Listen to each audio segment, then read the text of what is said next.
Characters that behave like this are the last people you expect to pull off something like this. I'm gonna die, Shrek, I'm gonna die. Oh! Let's look at 6 dumb characters that outsmarted everyone. You might think the person in level 1 was playing dumb, but the guy in level 5 will have you asking if he was pretending to be stupid.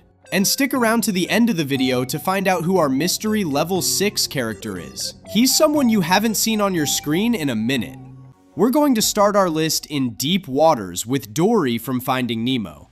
If you think middle school kids with ADHD can't focus, then you probably haven't seen Dory. You could tell her something, and literally seconds later, she's asking you what you said. And if you have a bad memory like Dory, please hit that subscribe button before you forget. If I had a penny for every time she successfully rage-baited Marlin, I would have just over a dozen pennies, which is still a lot of change to have in your pockets. Marlin was already stressed out, having to search an entire ocean for his son. Dory was not helping the way she thought she was with that behavior. Do you? Want a piece of me? Yeah. Ooh, I'm scared now. I don't even think the word or concept of danger even registers in her fish brain. Because tell me why she saw the biggest predator in the ocean and felt she should catch up with him instead of swimming for her life. Hi, I'm Dory. Hi, Dory. And, But being all coy and naive isn't always a bad thing. When Marlin convinced her to treat getting through the jellyfish like a game, it felt like a hack. She was breezing through them like it was Mario Kart or something. Listen to me, I have an idea. A game. A game? A game. A game? Yes. Ah, I love games. This is not the type of person you expect to do the smartest thing in the movie. Mostly all the thinking power is up to Marlin. But when they got stuck in the whale, there was no way they were getting out if it were up to him. But here we had Dory, who went in full hippie mode and turned into a whale whisperer. Just stop trying to speak whale. You're gonna make things worse. As always, Marlin was not buying into Dory's shenanigans. And later, we see that he regrets ever doubting her. Because if they didn't fall into the back of the whale's mouth, they weren't flying out through its blowhole. Way to go, Dory! She literally saved the day. But let's go on land for this next character. If you think nobody's clumsier than Dory, then you haven't watched Toy Story because Rex is up there. You would think a green Tyrannosaurus Rex would be smarter, more menacing, and have his act together. But this dinosaur is a plastic toy, so it's nowhere near his real-world counterparts. For fearsome here, but I just don't feel it.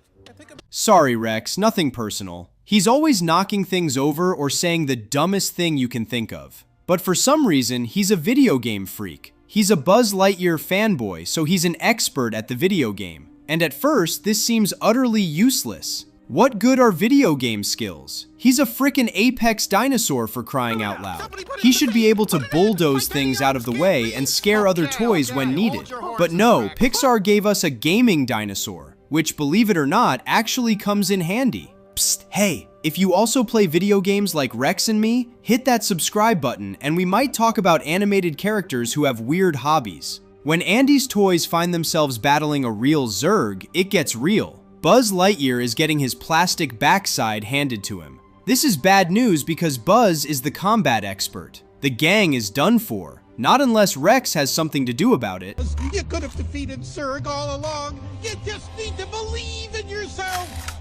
How did it end? Let's just say that if you thought Rex playing video games was dumb, you might want to take that back, because Zurg got KO'd off the elevator. I did it.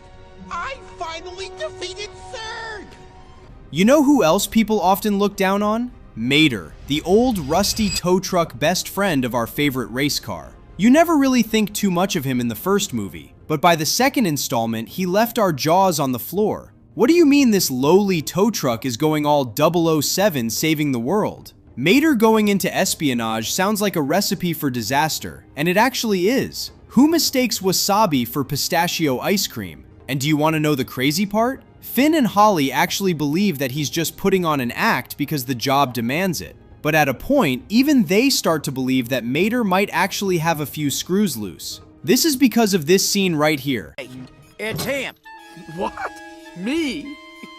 Mater accusing Axelrod is frickin' absurd, and everybody feels so. Because why would the Elon Musk of cars be behind cars breaking down? But despite the lack of support, Mater isn't buckling. Mater!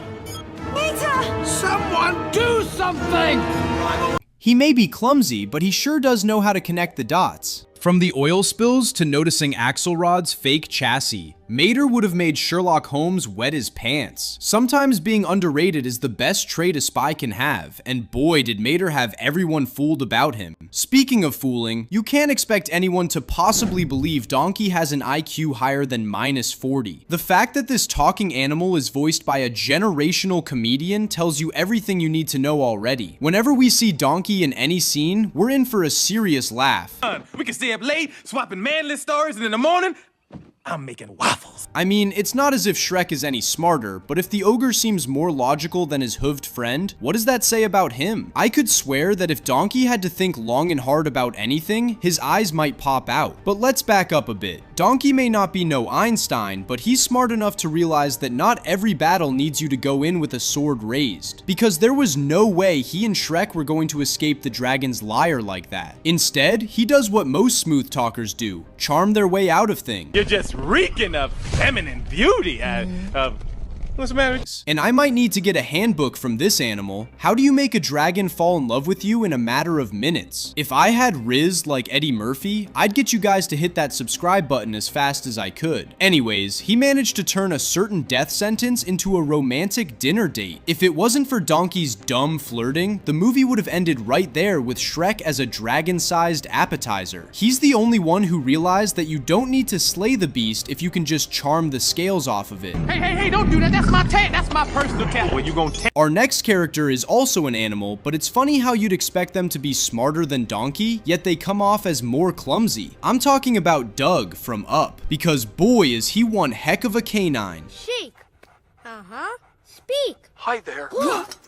When you think about golden retrievers, I'm sure this is what you picture in your head. Not this. It looks like somebody took Hal Stewart from Megamind and turned him into a puppy instead of a superhero. And if you think he didn't look or behave dumb enough, he even has a translator that lets you know everything he's saying. I use that collar. Watashiwa Hanashima to talk with. I would be happy if you stop. You think this would make him sound smarter, but it just exposes just how crazy this dog is. I can tell that if Carl didn't have arthritis, he would have ripped that speech collar off him 10 minutes in. Just when you think all the dogs in this movie are cute and adorably stupid, we get introduced to Doug's old friends, Charles' army of military-grade canines. You can tell these Fidos don't mess around. One wrong step and they're gnawing your leg off. Listen, you dog.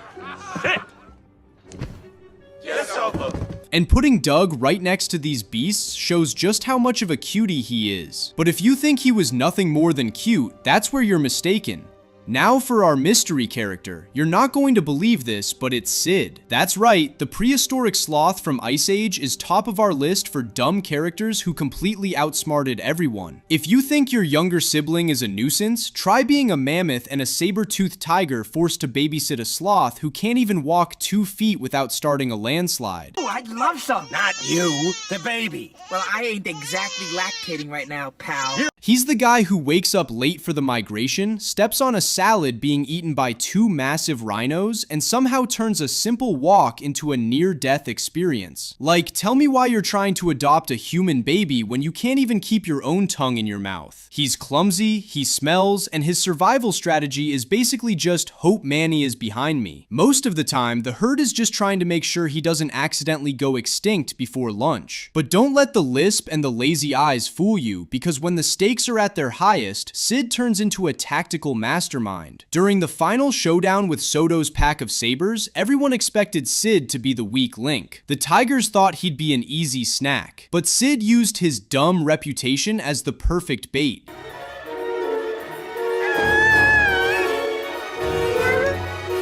He didn't just run, he set up a literal ambush in the snow. He distracted the sabers by sliding around like a pro athlete, leading them exactly where he wanted them. While the smart tigers were confused, Sid was using his knowledge of the terrain to lead them into a trap where Manny could finish the job. There you have it, the dumbest characters who still somehow managed to have the most clever of schemes. Bet you were shocked at who our mysterious dum-dum head was, weren't you? We got plenty of surprises for you if you check out our other videos.